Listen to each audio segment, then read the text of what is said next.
Bismillah ar-Rahman ar-Rahim. Thank you, Aban, for the kind introduction, and thank you, all the organizers, for arranging this summit.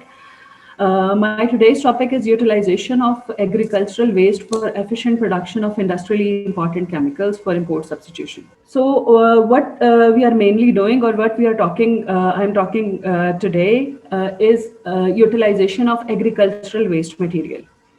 Agricultural waste material is the most economic and abundant primary energy source present in the world. Like 10 raised to the power 10 million tons per annum is produced worldwide. And in Pakistan, 2,20,000 tons of agricultural waste is produced daily. It is predicted that chemical industry will rely on this waste material for 30% of its total raw material after a decade. What we are doing currently with this waste material, especially in Asian countries like India and Pakistan, we are ruthlessly burning this waste to produce for energy purposes, but it is mainly creating smoke and smog issues, which are putting additional burden on environmental issues with the creation of smoke. So instead of burning this waste material, how we can effectively utilize it for the production of industrially important chemicals. This is what we are focusing, and this is what we are doing. Lignocellulosic waste material is basically composed of three components: cellulose, hemicellulose, and lignin. Cellulose and hemicellulose combined together are known as cellulose-rich material, and the other component is lignin. Our focus is not to waste a single percentage of this material and making use of each and every component into useful substances by the process developed by our research group using ionic liquids. Various applications of cellulosic waste material include the main problem in utilizing this waste is its segregation, its fractionation into its components. That is the main problem. But by use of the indigenously developed protocol that we have developed in our research group, we have effectively separated lignin, cellulose, and hemicellulose separately, and then we converted the cellulose, this abundantly rich biopolymer, we converted that into further components like glucose and fructose. And these glucose and fructose could then further be converted, and we have converted them as well, into biofuels. What biofuels we focused on in petrochemicals: HMF, EMF, levulinic acid, and bioethanol. And these components are raw material in many industries. Like they have many applications in textile industry, paint industry, adhesives, pharmaceutical industry. They are used as monomers in plastic bottles, and also in automobile industry. So these platform chemicals have a lot of applications. Now, the other component is lignin. Lignin is again, if we talk about its worth, it is $6,500 US per ton. And it is used in polymer industry, pharmaceutical, for the production of platform chemicals, because lignin is actually polyphenolic component. We can convert lignin into its components, and we can get petrochemicals like toluene, xylene, benzene from lignin. So when we started this project, the main project missions that we have is to develop efficient protocol for bulk scale production of biofuels and platform chemicals to replace current fossil fuel based economy. And the other project objective that we have was effective local production of carboxymethyl cellulose, CMC, to reduce import costs. Carboxymethyl cellulose can be obtained by cellulose, by the derivatization of cellulose. And we can convert, once we fractionated lignocellulose into its components, like cellulose and hemicellulose, we can then derivatize the cellulose into carboxymethyl cellulose. Because my main area of research is synthetic organic chemistry, and This is again organic transformation that we have successfully done in our lab. The third thing was making effective use of lignin for the production of petrochemicals. So currently, I have 5 PhD students, 2 research assistants, and 1 research officer who are dedicatedly working on these projects. One of my PhD student is working on the conversion of lignin into its various petrochemicals. Now, why to focus on replacing fossil fuel based economy? Basically, the fossil fuel, we have limiting fossil fuel resources, which is causing elevation of energy prices, and also due to emission of greenhouse gases and carbon dioxide during the processing of fossil fuels. And how about the biofuels and platform chemicals? We actually wanted to enable Pakistan to be the first country to commercialize biofuels obtained from renewable indigenous waste material by developing some industrially viable processes, and to replace traditional fossil fuel reserves by economic which from the renewable waste materials, and to reduce atmospheric carbon dioxide levels and prevent greenhouse gas emissions. Now, carboxymethyl cellulose. First of all, I will tell you all the main projects, the main demands of the things that we are currently focusing on. So, carboxymethyl cellulose, the global sale of carboxymethyl cellulose is 1.2 billion, and that's the data from 2016. And the Asia Pacific share of the global market is 40.9%. Now, Pakistan must share about 20% of the global market. Its global leaders include Exxon, Noble, Calco, Ashland, Dow Chemicals, and others. What we are doing, where we are in Pakistan, we are producing none of the carboxymethyl cellulose, and we are all of the carboxymethyl cellulose is importing at the moment. It's being imported, and 4,629 tons of carboxymethyl cellulose of worth 1,666 million pkr is being imported in Pakistan. The major applications in our country is in drilling industry, textile industry, food sector, pharmaceutical industry, detergents, and paper industry. Why we wanted to produce carboxymethyl cellulose? Of course, first of all, to substitute import of 1,666 million pkr on the import of this, so we can locally produce it and cater the needs of the country. To develop R&D product and become global competitors, to explore and start export market, and to generate local economic activities and employment, and to make local industry, university, academia, industry collaboration a success model. How we are doing it. So this is a brief overview. This is the agricultural waste material. Either it is rice husk, wheat straw, bagasse,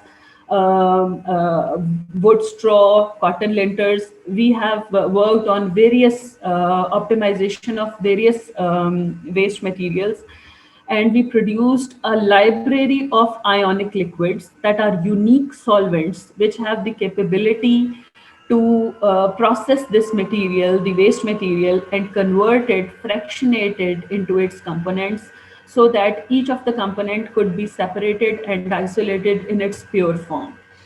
So we separate the cellulosic waste material and derivatize the cellulose to carboxymethyl cellulose, not only to carboxymethyl cellulose, but also to platform chemicals, which include hydroxymethyl furfural, HMF, levulinic acid, EMF, and reducing sugars like glucose and fructose.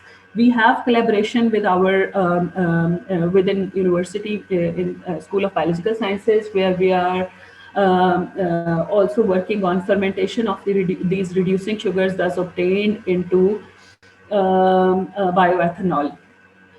We have also produced food grade reducing sugars. Recently, one of our research article is accepted in ACS Sustainable Chemistry and Engineering, in which we used the ionic liquids which are biocompatible, which are not harming any, which produce the glucose, which can be used in like which is food grade.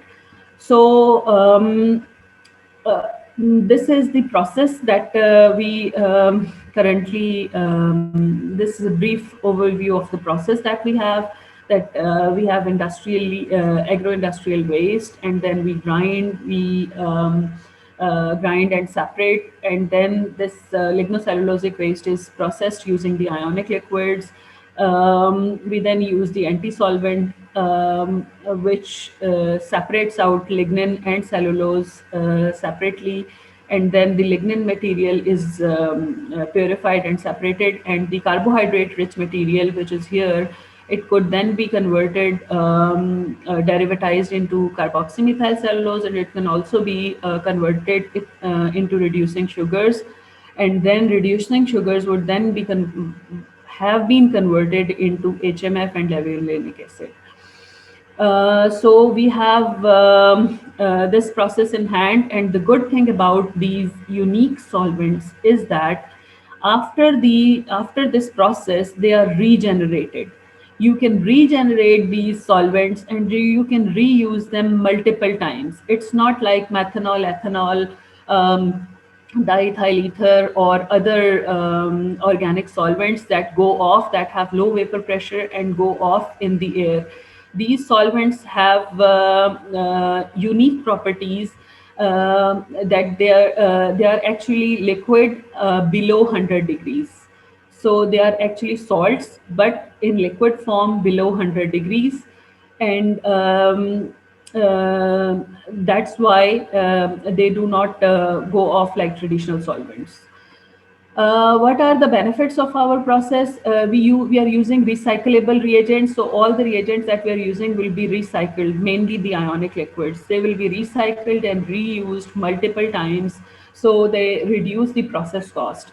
We remove the purified lignin, which is in traditional processes where lignocellulose is in Kraft process or sulfide process, the lignin is wasted. You do not recover lignin. We are utilizing the local agricultural waste, which is burnt, as I already said. In most of the cases, it is creating smoke and smoke, and of no particular use. We are converting that waste material into useful substances.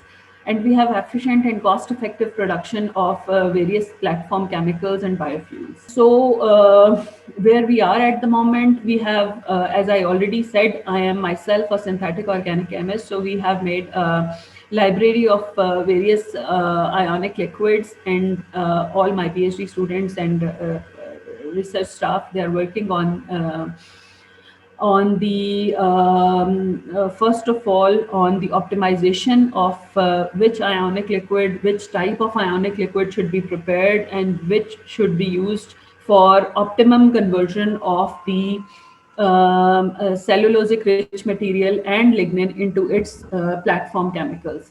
So we have developed the process, and we have alhamdulillah completed the laboratory scale production of these chemicals and biofuels. And we are now moving towards the pilot plants, especially for carboxymethyl cellulose, and the future plan include the commercial production. What we have in hand, we have alhamdulillah filed a patent in 2019, January 2019, on this process at IPO Pakistan, which is again in its advanced form, which is extraction of lignin from lignocellulosic waste material using pyridinium ionic liquids. We have filed another patent in 2019 at IPO, which is one pot conversion. So in one pot, we are converting the lignocellulose straight away into the reducing sugars. And we, alhamdulillah, have a US patent as well for one of the process that we developed within our research lab. We are working towards the further commercialization and pilot plant fabrication. And money is, of course, a main factor which is required in all these to do all these tasks. So HEC is kind enough And we have two projects at the moment from HEC NRPU project, which is worth 7.28 million, and HEC Technology Development Fund project, which is worth 14 million. So with this funding, Alhamdulillah, the work is in good shape, and we are determined that we will, inshallah, upgrade the process to pilot plant, and then future aim is to commercialize this and produce the, especially initially carboxymethyl cellulose in the bulk form, and then the HMF and DMF in the in high, on large scale. So thank you for listening, and if you have any questions, I'm happy to take them.